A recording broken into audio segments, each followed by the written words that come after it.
Welcome back, everyone. For those of you just joining us, I'm your host, Raphael Fries. Today on Wake Up America, Wake Up, we're diving deep into a story that has captivated the nation.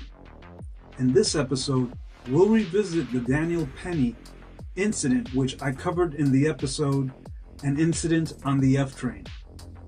I will attempt to bring clarity and sanity to this complex legal battle that ensued. But first, let's take a moment to remember that loss of any life is tragic, and the loss of Jordan Neely is no exception to the rule or the rule. We'll be discussing the role of mental health, the use of deadly force, and the legal implications of the case, and the impact this case will have on similar incidents in New York and possibly this nation. And now let's get started with our podcast, in which we ask whether Daniel Penny's actions are those of a murderer or an act of heroism. You decide.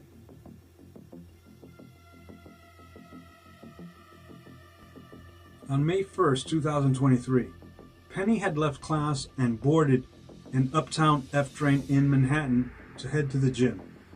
Neely was on board the train, and witnesses said he was shouting about needing food and something to drink before whipping his jacket to the floor and starting to scream. According to eyewitness accounts and media reports, Jordan Neely had been acting erratically. He shouted that he was hungry and thirsty, that he was fed up. He said he didn't care if he died or went to jail before his encounter with Daniel Penny. Passengers described Neely as screaming and making comments about wanting to die, as well as mentioning the possibility of jumping in front of a train. One witness, identified as Samuel Sewell, stated that Neely was screaming very loudly, "I want to die. I want to die." He was saying he's going to jump in front of the train. Another witness named Eric Holden said that Neely was crying, yelling, "I just want to die. I just want to die." He was talking about jumping in front of the train.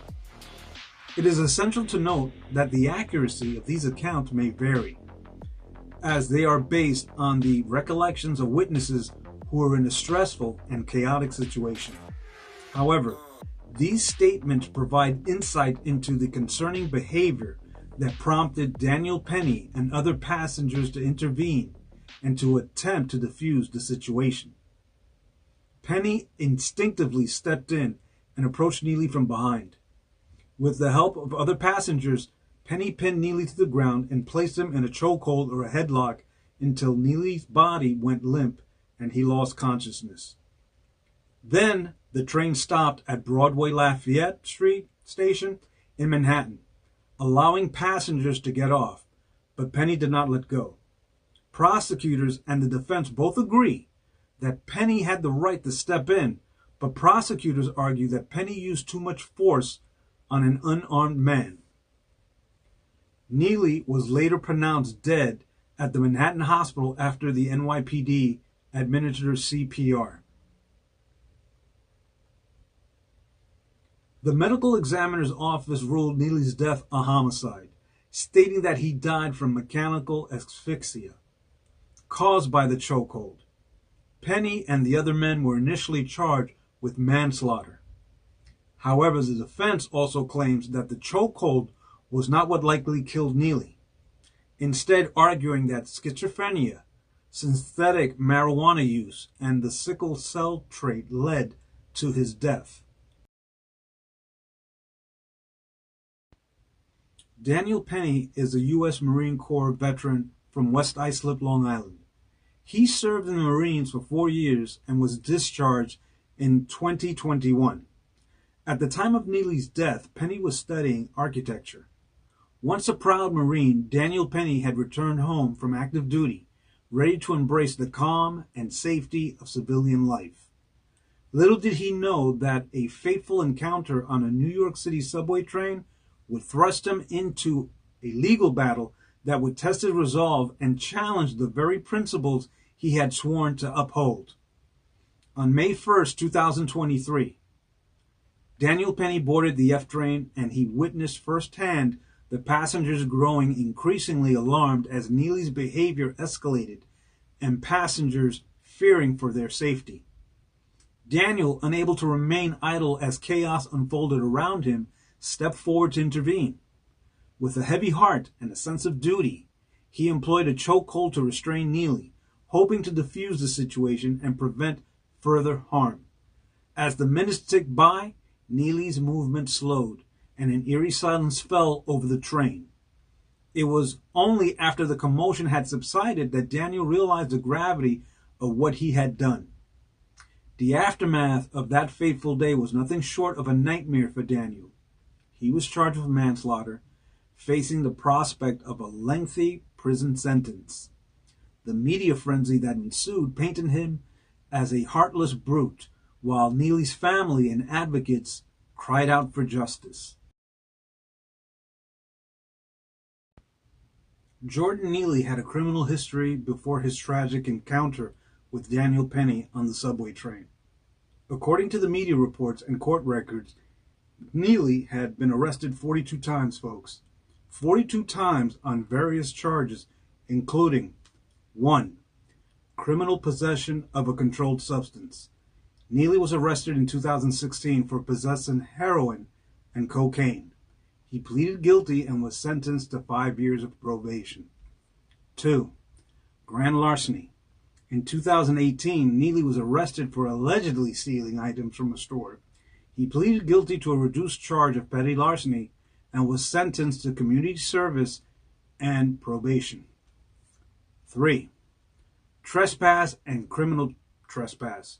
Neely had multiple arrests for trespassing in various locations, including subway stations and buildings. 4. Disorderly conduct. Neely was arrested for causing a disturbance in public spaces, including subway trains. It is essential to note that having a criminal history does not justify the tragic outcome of Neely's life, but he wasn't a model citizen either.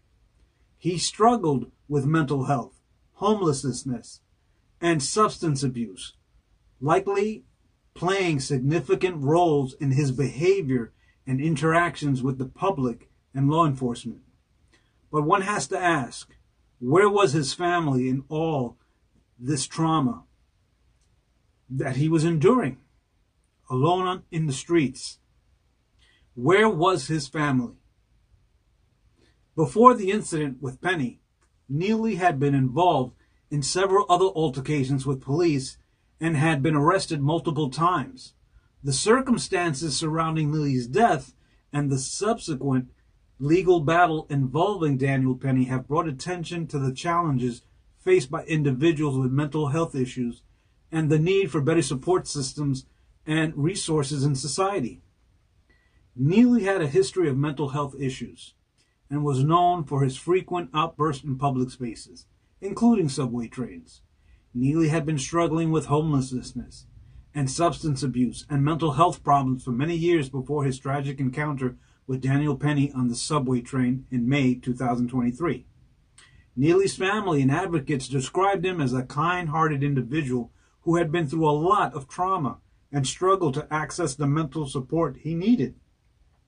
They argued that his death could have been prevented if there had been better resources and intervention available for individuals like him. His family and advocates claim that the criminal justice system had failed him and that his mental health issues were not adequately addressed. Keep this in mind, what Neely's family and advocates said. This will be important in determining where the guilt may lie.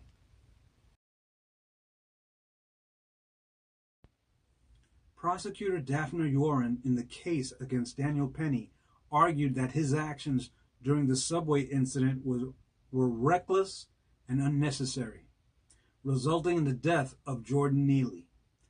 They maintained that Penny should have used alternative methods to subdue Neely instead of employing a chokehold, which led to Neely's death. The prosecutors presented evidence and expert testimony to support their contention that Penny's use of force was excessive and unjustified. I would have to assume that the prosecution would have preferred if Penny used harsh language as an alternative to use of force. They argued that Penny could have safely removed Neely from the train or called for professional help from law enforcement or mental health professionals instead of taking matters into his own hands. Of course, Daniel Penny was expected to do this in a closed train compartment while in motion.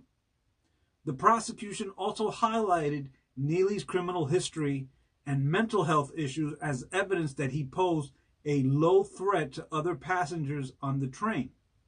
They argued that Penny's actions were not justified by the circumstances and that his use of a chokehold was reckless and resulted in Neely's death.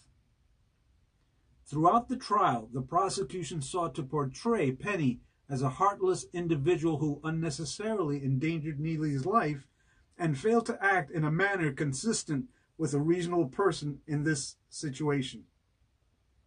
They aimed to convince the judge and the jury that Penny's actions constituted manslaughter and that he should be held accountable for Neely's death.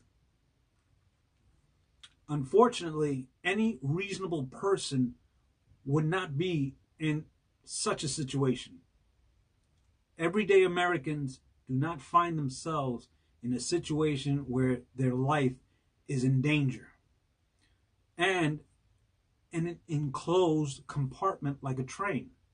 So I'm not sure where the prosecution was going with this, but hey, that was their argument that they were presenting to the judge and the jury.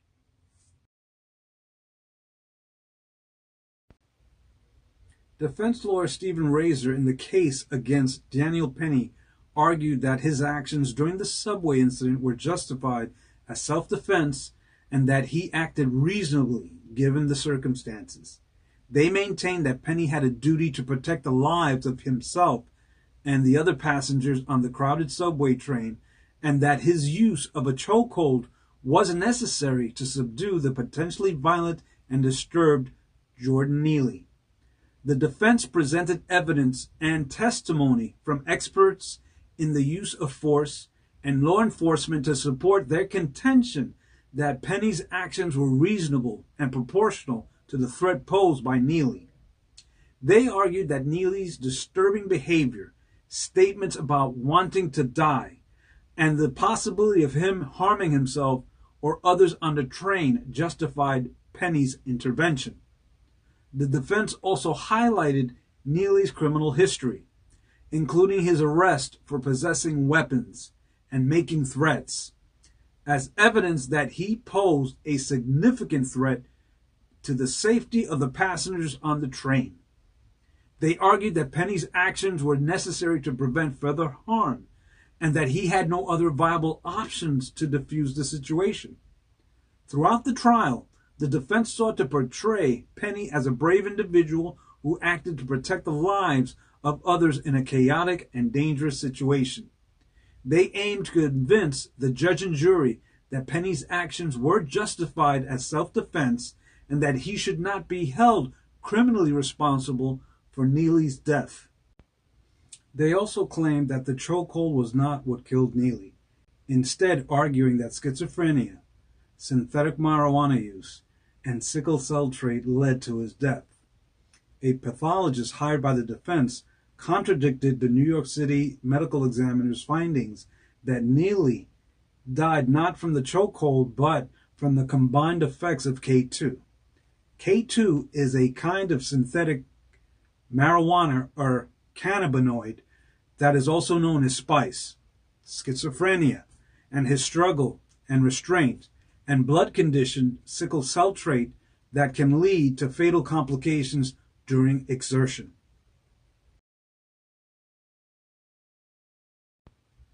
During the 6-month-long trial, the jury heard testimony from subway passengers who witnessed Penny's roughly 6-minute restraint of Neely, as well as police who responded to it, pathologists, a psychiatric expert, a Marine Corps instructor who taught Penny chokehold techniques, and Penny's relatives, friends, and fellow Marines. Penny chose not to testify. Jurors watched videos recorded by bystanders and by police body camera and saw how Penny explained his actions to officers on the scene and later in a station house interview room. The evidence and testimonies were presented, and the jury listened intently, weighing the complex nature of the case. The prosecution argued that Daniel's actions were reckless and unnecessary, while the defense claimed self-defense and the need to protect the lives of innocent passengers. As the legal battle raged on, Daniel found himself isolated and demonized by the very society he had once protected while in uniform as a U.S. Marine. Friends and family distanced themselves, fearing the stigma and potential backlash. Daniel's once bright future seemed to crumble before his eyes. In a shocking turn of events, the case against Daniel reached the courtroom in September 2023. Amidst a hushed courtroom, the judge announced that Daniel Penny was acquitted of the first charge of manslaughter.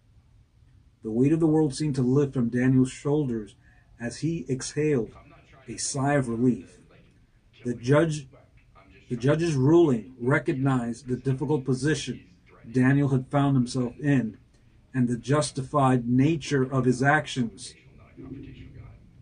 in a tense and volatile situation.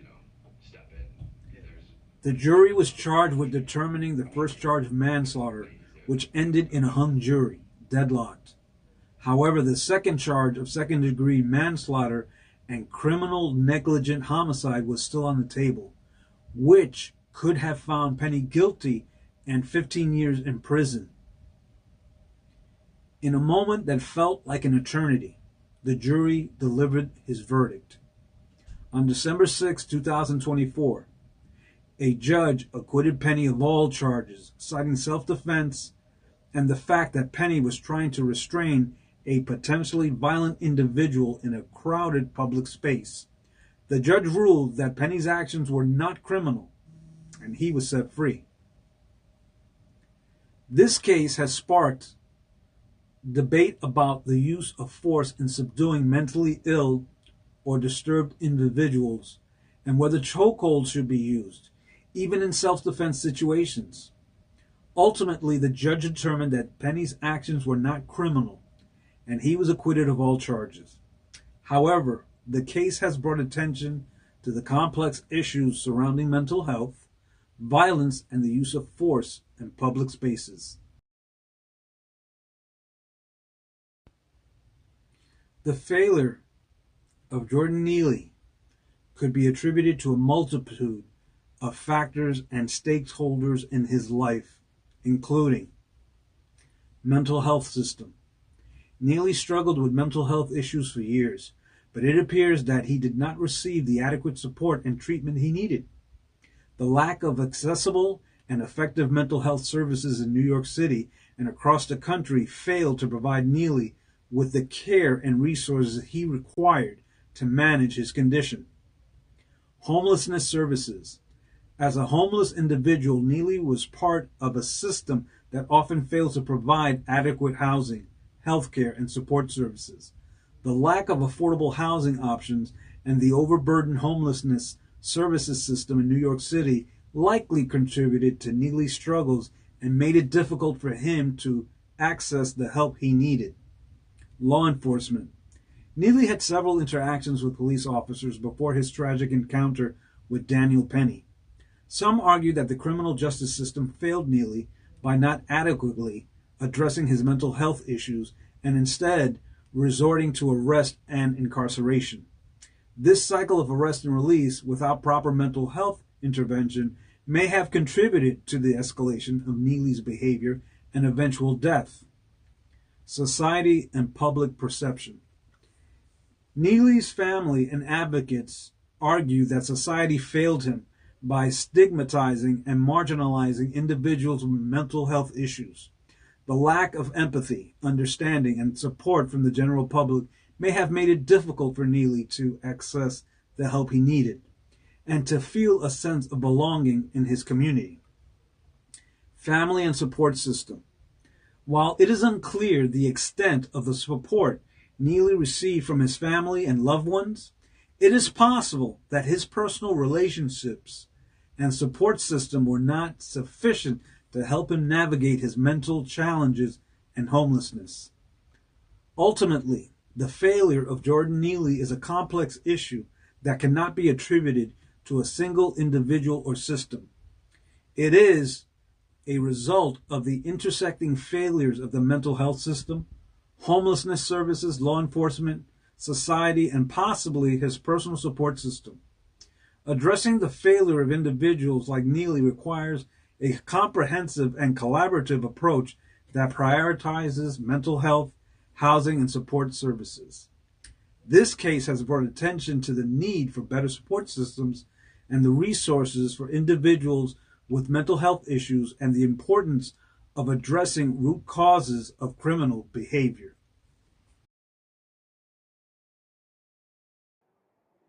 Just like everybody else seeks justice on their own, just like everybody else has vigilantes, we need some black vigilantes. Right.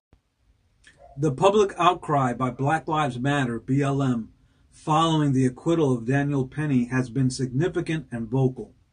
BLM activists and supporters have argued that Penny's actions amounted to police brutality, and that his use of force against Neely, a mentally ill black man, was a result of a systemic racism within the criminal justice system. BLM organizers have held demonstrations and protests in various cities, demanding justice for Neely and the conviction of Penny. They argue that the acquittal is a prime example of how the system favors white individuals who use force against black people, especially those with mental health issues. Critics of BLM's stance on this case argue that the organization is oversimplifying the situation and ignoring the complexities surrounding the use of force, mental health, and self-defense.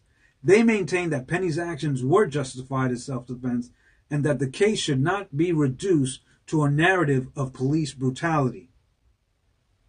Regardless of the differing opinions, the public outcry by BLM has brought unwarranted attention to the issue of systematic racism, which is untrue, and the disproportionate impact of police brutality on black communities, which is also subject to being untrue.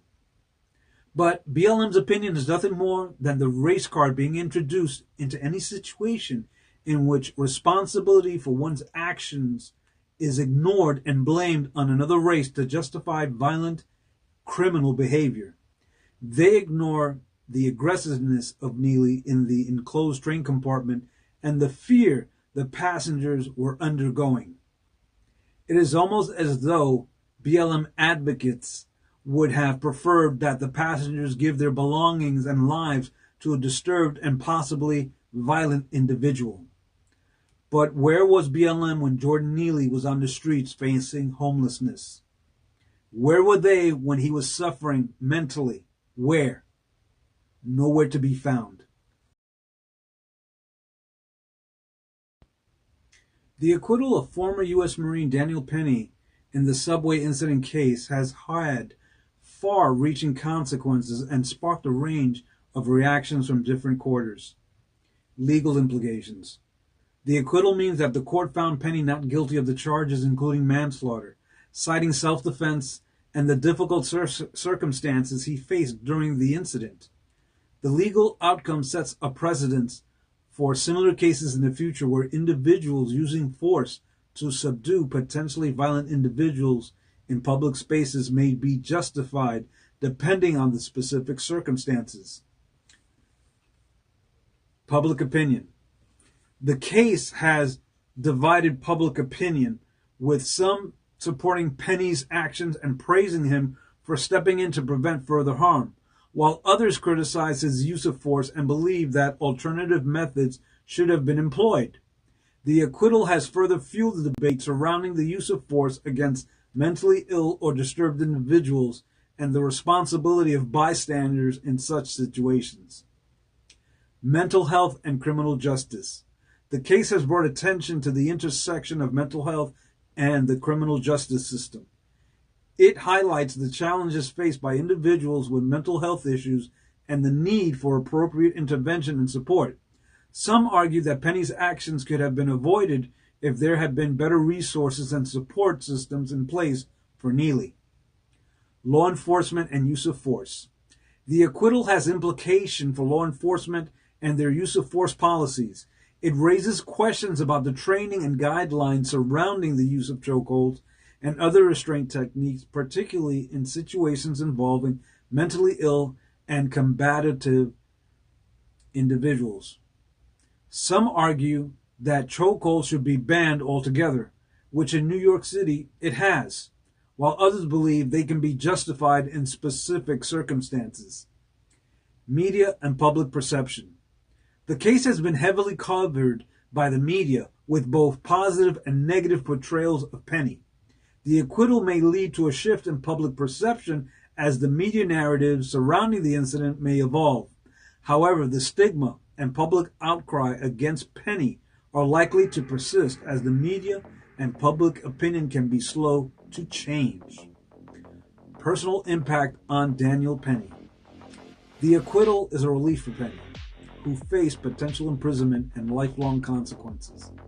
However, the stigma, public outcry, and media scrutiny are likely to have lasting effects on his personal and professional life. The case has forever altered his trajectory and may limit his opportunities and social interactions. As Daniel emerged from the courthouse, a free man once again, he knew that his ordeal was far from over. The media and public opinion had already painted him as a villain, and the scars of that fateful day would forever be etched in his mind. Yet in that moment of acquittal, Daniel found a glimmer of hope. He had stood his ground, adhering to his principles and the oath he had taken as a Marine. As he stepped back into the world, Daniel knew that his path would never be the same. The stigma and public outcry would take time to fade, but he held on to the knowledge that he had acted with the best intentions, guided by a sense of duty and responsibility. Though his journey had been marked by adversity and unwarranted accusations, Daniel Penny emerged stronger, ready to face whatever challenges lay ahead, forever changed by the ordeal that had tested his spirit and resolve. In conclusion, the acquittal of Daniel Penny provides important conversations and work towards a society that prioritizes mental health, support, and understanding. By exploring cases like the one involving Daniel Penny, we can learn valuable lessons and strive for a more compassionate and informed approach to these complex issues. To our listeners, thank you for joining us on this journey.